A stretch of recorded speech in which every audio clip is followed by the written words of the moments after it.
Communication terminated. I'm sorry to interrupt you, Elizabeth, if you still even remember that name, but I'm afraid you've been misinformed. You are not here to receive a gift, nor have you been called here by the individual you assume, although you have indeed been called. Atomfall, a game I've managed to beat in around 2 days' time. I barely understood the premise of and can be described as kiting bandits and soldiers into climbing ladders. It manages to do a really good job of keeping you on your toes by just constantly chucking these eldritch-looking blue guys at you 24/7. Now I'm pretty confident I played this game the funny way of just bonking anyone who came up a ladder who was chasing me, or waiting around corners for like 20 minutes just for my regeneration to kick in because I didn't have anything to make a bandage or something.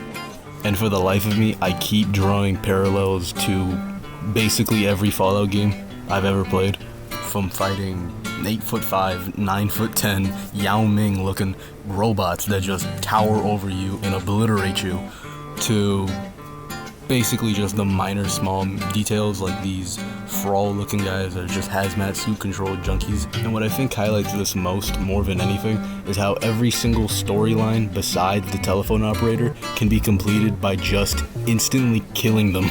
Like, there's this village in the game where I walked in and I saw them abusing and harassing an elderly woman. So the first thing I did was just start popping shots on every single one of them. And eventually that made me basically a domestic terrorist to everyone in the town. And I wasn't allowed in the town without every single person shooting and running away from me. And there's two different quests in there involving a murder case and a secret underground communications tunnel. I ended up accidentally completing the murder case by point blanking the vicar, blocking the body at the church, and then executing the witnesses. And back to the Fallout comparisons. Unlike Fallout, you don't get better guns and you don't level up your stats or anything like that.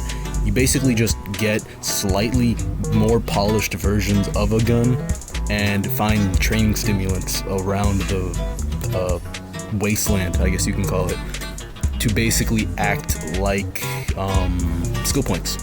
Yeah, and these skill points range from either increasing your damage from throwables, range of effects of throwables, to resistances, or silent takedowns, because it turns out snapping someone's neck violently isn't that silent. Hold on, let me just clip this. Yep, there you go. Alright, anyways, like I was saying, I don't have any footage of the other storylines besides Holder here. He basically managed to evade becoming one of those eldritch horror blue feral guys, and just wants to completely obliterate it by poisoning it. And so that's what he does. That's his entire storyline. He poisons the main, quote, big bad of the game, right? There's also this other lady that I'm not remembering the name of, and I'm not going to be bothered to go back and find her name. But basically, if you manage to, once you're forced to free her from her prison, and she goes back to the interchange, that's the main point of the game, by the way, in case I didn't mention that earlier. She basically goes through and tries to keep it a secret that she escaped and where she's from and where she currently is in the interchange. And if you go back and tell Holder, he'll just go back and point blank her in the head with a revolver.